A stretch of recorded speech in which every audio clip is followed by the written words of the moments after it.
ఈ ప్రభుత్వం అంటేనే ఒక జోక్ అయింది. మొన్న ఒక పెద్ద మనిషి కలిసిండు మాకు. ఏమనుకుంటున్నారే ప్రభుత్వం మీద అని అడిగినాం.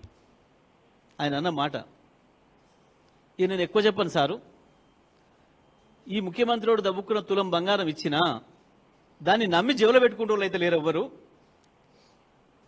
తల్లి ఇది ఏం గిల్టుందో ఇది ఏం పాడైందో అని చెప్పి ఆడ వారదుపోతారు తప్ప నమ్మి జేబులో పెట్టుకోవాలి అయితే ఎవడు పోడు అని ఒక పెద్ద మనిషి చెప్పిన మాట.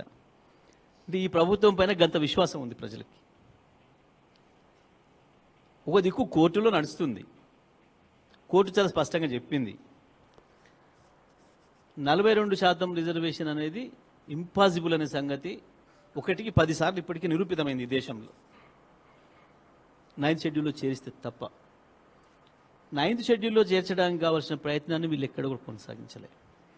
ఇదే ముఖ్యమంత్రి ఇప్పటికి అనేక సార్లు నాలుక మడతేసిండు. చివరికి ఢిల్లీలో అందరిని తీసుకుపోయి ఢిల్లీలో కూర్చొని 1 గంట ఈయన కూడా కూర్చొని